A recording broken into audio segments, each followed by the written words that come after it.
Hello and welcome back to In Spirit with Missy Reno Smith. And I'm Vanna Smith, and in this episode we're going to be talking about kind of how heaven works. Is it above us? Is it like another dimension? Kind of how all that goes. So let's start off with the question, is it above us?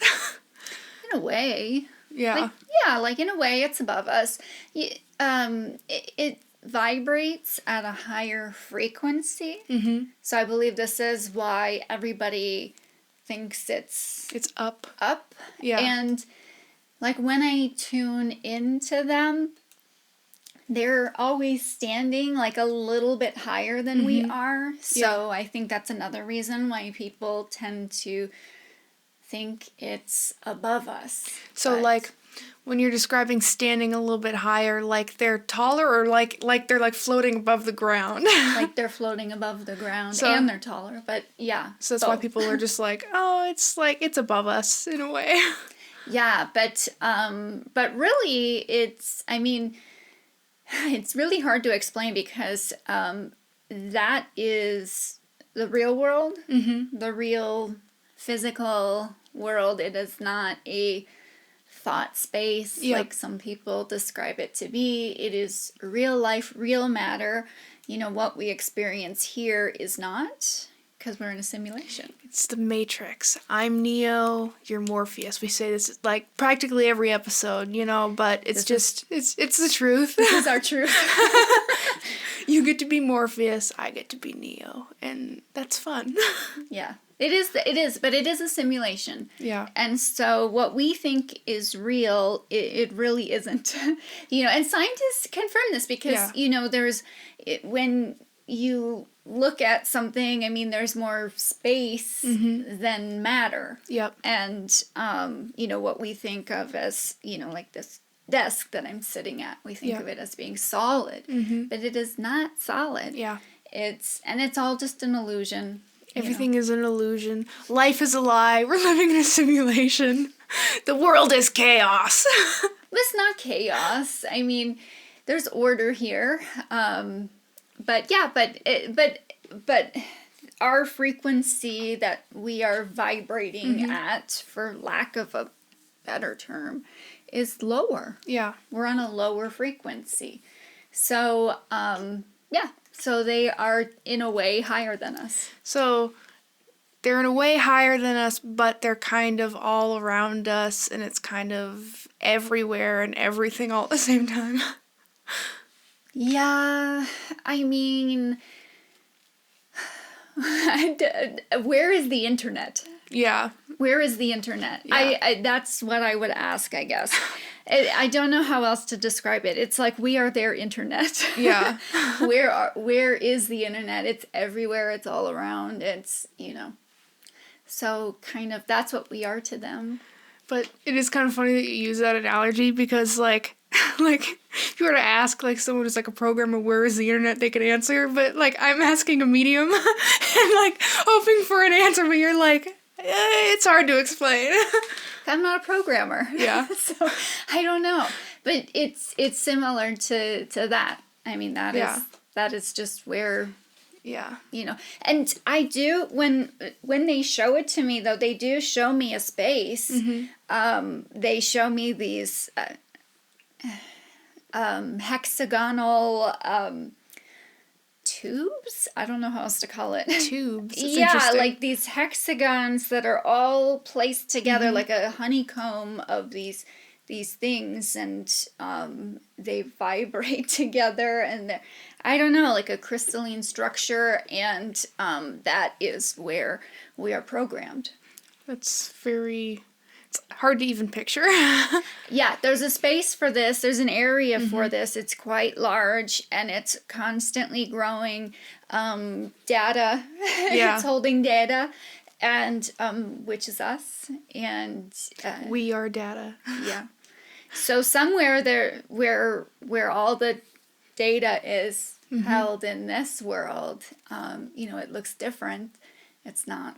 Doesn't look like it does over there. We have a different system, but Yeah, so it's not that I mean that it's, everywhere and all around us. I mean for them, but we are in a space, but it just has that same sort of feel. We can't see it. Like we can't see the internet. Like we can look at our computer screen and all of that, but like you can't see it as a whole. You can't see it. Yeah, it's just sort of a partially invisible in a weird kind of way sort of thing. Yeah. Well, I say all the time, like, I wish that they would have given me a higher IQ. Yeah. It would have been better if I was like Einstein, and I could truly see and understand these things. I can't. Honestly, you'd probably be losing your mind, though. Like, I imagine you sitting in a room rocking back and forth, writing on the walls, trying to figure out the math of it all. I do rock back and forth all the time when I'm... You'd be writing on the walls, trying to figure out the math of it all. Yeah. How does this work? How does this happen? Yeah, I do. I like smoke starts coming out of my brain sometimes when I try to truly understand. And it's no wonder that most religions, come up with some kind of weird or interesting theories. I wrote down kind of what some people believe, what some religions believe, and the Hindus are kind of the closest to what we believe. Yeah. They do believe in like a spiritual realm, and they think that you kind of go there to like relax a little bit, like kind of like in between your lives, and then you're just reborn.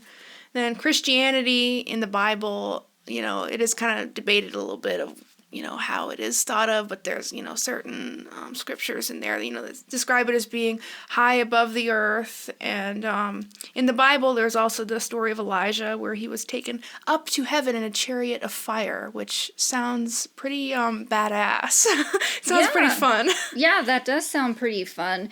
When we go there, can I interject here? You can interject, yeah. When we go there, it's like moving through the synapses of the brain. Like your awareness is moving through, this sort of system, and we might perceive it like a tunnel. We might perceive it like a energetic, swirling energetic thing, which I think maybe he sort of was sucked through that way, and just sort of like thought he was in like a vehicle. Of sorts. A chariot of fire. Yeah, that actually seems like it like I think I could understand why one might come up with that. It's like the Hunger Games when they're in that chariot thing, and there's they're in flames with their outfits. Sounds pretty cool. But in Judaism, heaven is kind of thought of as more of like a spiritual realm and not necessarily like a physical space. Thought space. I don't know why a lot of people think of it like that. It's because we sort of think of our higher self as a thought function. Well, it's kind of hard to like make it like a real reality thing because it's hard to grasp. It is because we like I feel solid. Like this feels real to me. So what could be more real than this? What could be more real than real is sort of like the question you're asking yourself when you think about it. Yeah. Which is just impossible, Yeah, it's really difficult. Like asking yourself to imagine infinity or imagine nothing, You can't imagine infinity. You can't imagine nothing. So no, you can't. It's just an impossible thing to ask yourself to do. But then the ancient Greeks, they believed heaven was also located above the earth. The ancient Egyptians believed heaven was in the sky, so above the earth. But then in Norse paganism, they believed Valhalla was in the sky as well. So there's a lot of these old religions, and even current believe that it's like up above the sky. You go above the clouds, and there's God, and there's all the angels. And when I take people to heaven through guided meditation, people often are surprised that they're not like floating in the clouds. Yeah. And I'm like, could you imagine just be floating in the clouds all day long? That'd be boring. It might be a little bit relaxing at first. Maybe. I mean, if you want to go hang out in the clouds for a little bit, maybe you can. But like, I don't know. Like it's. Yeah. I mean, it's a real place. It is. I can't describe it and say heaven looks like this. It's one thing because it's like if you're an alien and you land in Antarctica and you think that Earth looks like this. Yeah. I mean, it looks like that there, but, I mean, go to the tropics, go somewhere else. I mean, it's totally different. You can be on land, you can be in the ocean. I mean, it's totally different, all these different places. So heaven looks very different depending on where you're at. Yeah. And heaven is so much bigger, and, there's so many planets and places that you can be, in heaven. And planets in heaven is like a hard concept to grasp as well. Yeah, because there are different places. Yeah. And so it's hard to say heaven looks just like this. Like, I can paint you a picture of what heaven looks like in one particular place. So it's hard to grasp. And so that's why I think it's hard too for people who come back. People who have had near death, and their experiences could be very different from somebody else. Yeah. Because of where they went and what they got to see. How deep did you go? Yeah. Did you go past, where we are? Because, when we're living these lives, we're actually located in these centers. And there's many of them. And they look different, and some of them are very sterile looking and white. And I think that's why sometimes people think heaven is so white. It's all like bright and yeah. And I was like, no, you just didn't move past that sterile environment that we're in when we're having these earthly experiences, right? You're sort of playing a game. It's like going and having this virtual reality experience, but you're kind of hooked up to things, and so there's this sterile aspect, and you have helpers, which we call our guides and our angels, who are over there helping us. So it can look very different depending on what your view is, where you got to go, how deep you went. So do we all, die? When we all die, we go, right to heaven. There is no, purgatory sort of thing, there's no sort of space between here and heaven? The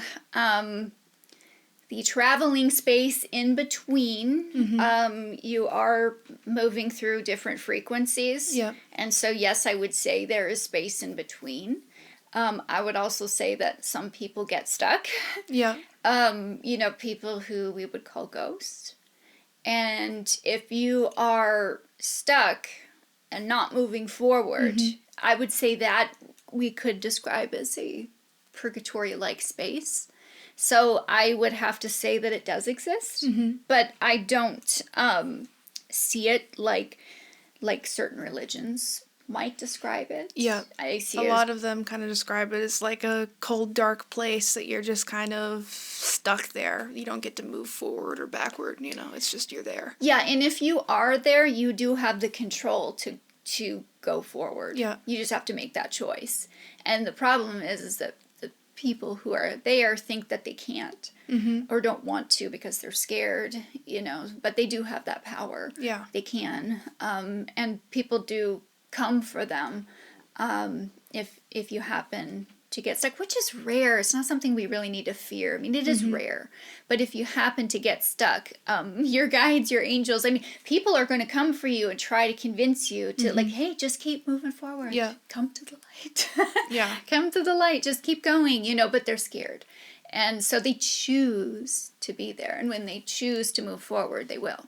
And then the odd thing about kind of picturing that, trying to wrap my brain around all the concepts is that, that space in between, like a purgatory, like you said, where ghosts kind of are, is kind of all around us too, because ghosts are here. They're usually near where they died, right? So it's well, some of them are transient though. Yeah.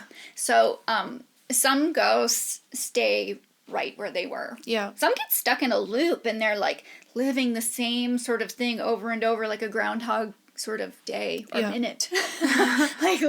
Reliving the same minute over. Oh man. And I actually remember back when we lived in New York, there was that little ghost girl, which also had a dad that was a ghost in that area. And you had told me that he was basically just living the same day, working in the woods every day. Yeah. Which is some like, people are stuck in a loop. Yeah. And they can't sort of move out of that. And they're really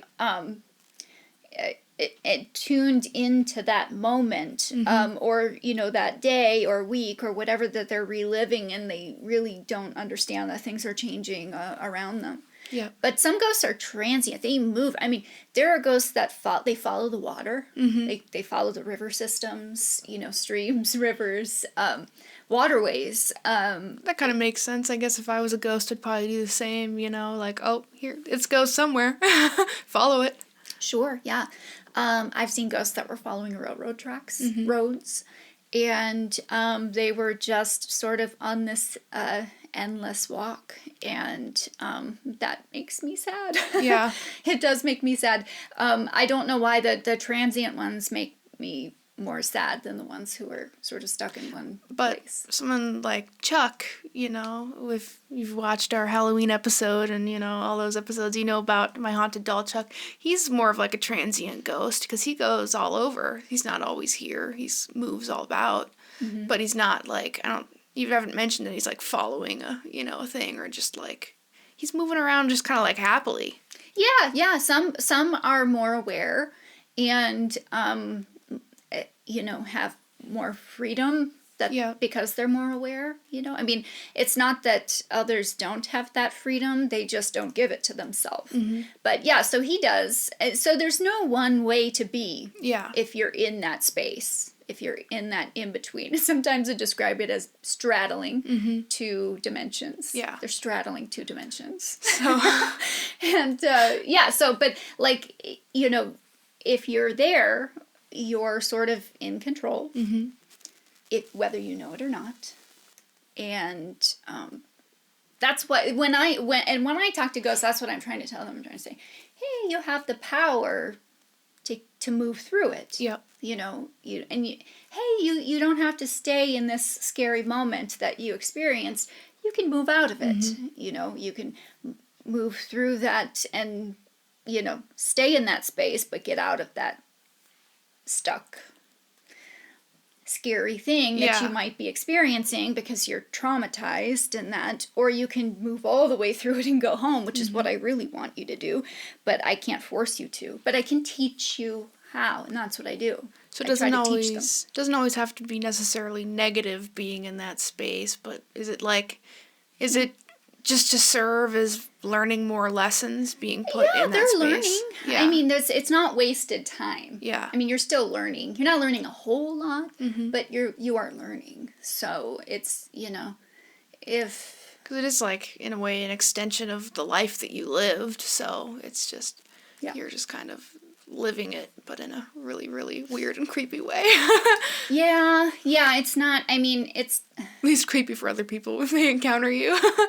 And it can be kind of creepy for them too. Yeah. Because they can, like, not be aware of us, and then suddenly they're aware of us, and they're like, who are these people moving into my house? Like in Beetlejuice, where, they come back from after just dying, and then people are moving in, and then it's like, what do I do?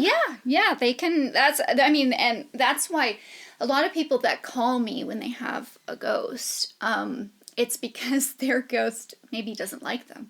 Or sometimes they do like them. Yeah. And they're like, hey, let's hang out. And you're like, what the hell are you? Yeah. Get away from me, So it's odd.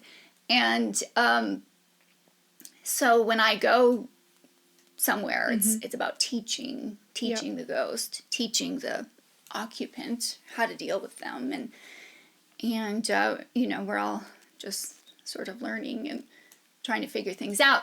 And, but eventually, if you can develop some trust with them, the homeowner can actually help the ghost go too.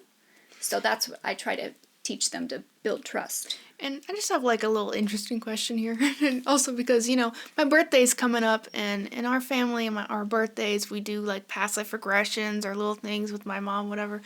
So I just want to know, can you like look at a life where you were a ghost after you died? Yeah. Because honestly, I'd want to do a past life regression and see that. If you've been a ghost. If you've been a ghost. Do you think I've been a ghost here on Earth? Yeah, because Because because you're drawn to that stuff. That's what I'm thinking. I'm like, I would want to be a ghost after this life. Like, that would be fun. I've never been one. Never? No. That's interesting. Because wouldn't most people have been one, at least at some point? No, it's just, I mean, we think it's super common because we experience a lot. I think we, only experience a lot just because there's so many of us and so many people living lives, and so they accumulate. But, like, it's not an experience that we should be like, I'm scared, I don't want to be a ghost. It's rare. Yeah. It's rare. But you are a rare bird. I am a rare bird. So I'm an odd person. Yeah, so we could look for that for you. Oh yeah, that's what I want to do. That could be your birthday gift to me. We can look for it. I can't guarantee that we'll get there. But let's look for it. That's what I want to do. Yeah. I always say, like, we can try. Yeah. We can try. Our intention can be to go to this, but if you need to see something else, that's what we'll see. Yeah. And your higher self knows. Yeah. And if your higher self is an asshole and my higher self might be a bit of a rude person, I imagine. Sometimes it feels that way. Yeah. Because, like, you want this down here, but your higher self says no. That is the way it feels oftentimes. It's like, I'd love to be like a billionaire right now, living on a yacht, or something fun, but my higher self said, no, she doesn't get that. Instead, she's just, just a teenager living at home. Almost not a teenager. Almost not a teenager, about to turn 20. When this comes out, I'm sure I'll already be 20, so.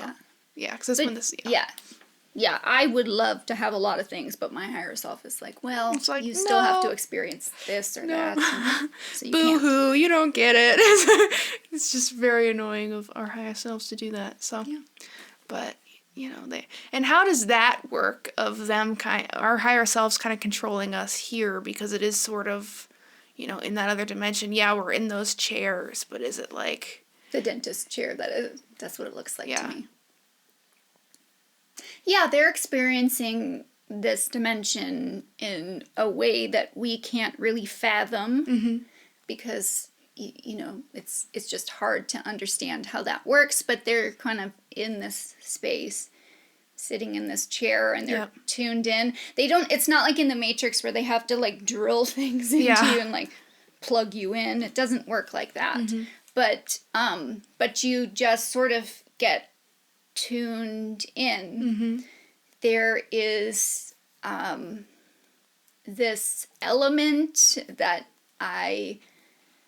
let's just call it Om, because that's my word for things that I don't understand. Om.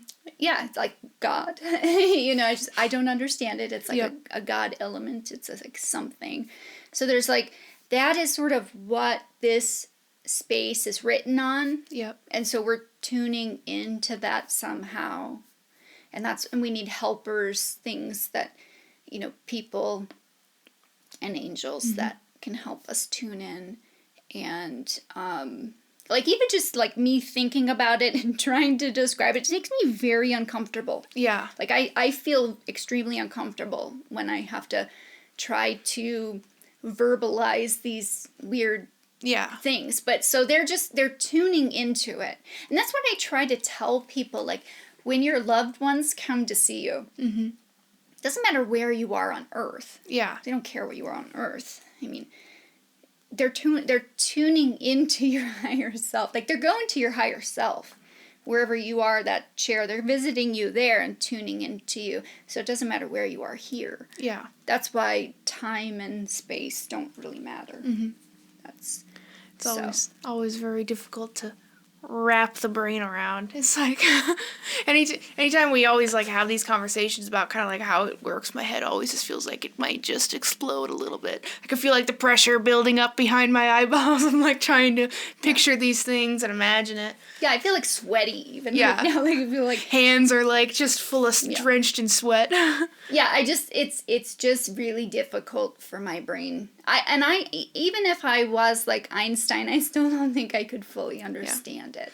I even think it's hard to come up with questions about the subject too, just because it's hard to get a grasp of at all, So I think, people, if you wanna ask some questions or learn some more, leave some comments, we'll take a look at it. Maybe we'll answer them in a podcast or something. And help me, like put the questions there, and maybe we can, or just film me answering the questions, and we can add them in to different episodes or things. But it's hard to, and when I'm looking at it and I'm seeing what I'm seeing, experiencing what I'm experiencing, I don't always know what is important to understand. Yep. I'm just like getting the full picture of whatever it is, and I don't always know what, so I like it when people ask me questions. In fact, there are certain people in my life that know good questions. Yep. Like Daddy. Yeah. Like he knows what to ask. He does, know? My friend Roger, he knows what to ask. I always feel like when I talk to him, he can pull a lot out of me. Yeah. So we'll have to have him on the show. But for me, when it comes to asking questions, I feel like I can only ever ask the really weird ones because this is the way that my brain works. And, like with my dad, he can ask the really sciencey things, how that works, because that's how his brain works. But, we all just have these different... who I'm talking to can draw the right things and out that's of me in that why moment. it is good to have, I think, the audience comment and, ask a question, because you get all these different brains, trying to figure this out, wrap our heads around it. Yeah, but all I know is that it's, don't think of heaven as this sort of ethereal, sort of wispy, ghostly place. Yeah. It's not that. It's very solid. It's real. It's more real than this place. We think this is real, but it's a simulation. It's not. Yeah. It's, it's a stage where we can act out stories and learn. Yep. Learn and grow. It's a safe space. It doesn't always feel safe. Yeah. But it is. But it's like we don't want to do it over there. We don't want to experience negativity over there. That we would not feel safe. So we go to this other space where we can experience it. Like in a video game. Like, we have these war video game things and they're kind of violent. Yeah. But it's sort of a safe space. Yeah. I don't want to experience that in my life, but I might. But it's fun. It's fun to have the controller in hand and see it through your character's eyes without being there. That's why I love the video game analogy. It just works. It just it explains this, because it like I seriously would not want to experience, what a battlefield is like. Yeah. Or I don't know. But I might pick up a video game and play it. So yeah, exactly. Well, I think that's all the time we have. Thank you for joining us and also harming your brain, trying to wrap your head around this. Yeah, and leave us some questions. We'll try to answer. And, but, yeah. So, I'm sending angels your way. Remember, God loves you. I said it backwards today. Yeah. That's the ending. Remember, God loves you. I'm sending angels your way. There we go. If you'd like to learn more about Missy Reno Smith, please visit MissyRenoSmith.com to book a reading and purchase her artwork. You can find the InSpirit podcast on TikTok, X, Instagram, Facebook, and wherever you stream your podcasts.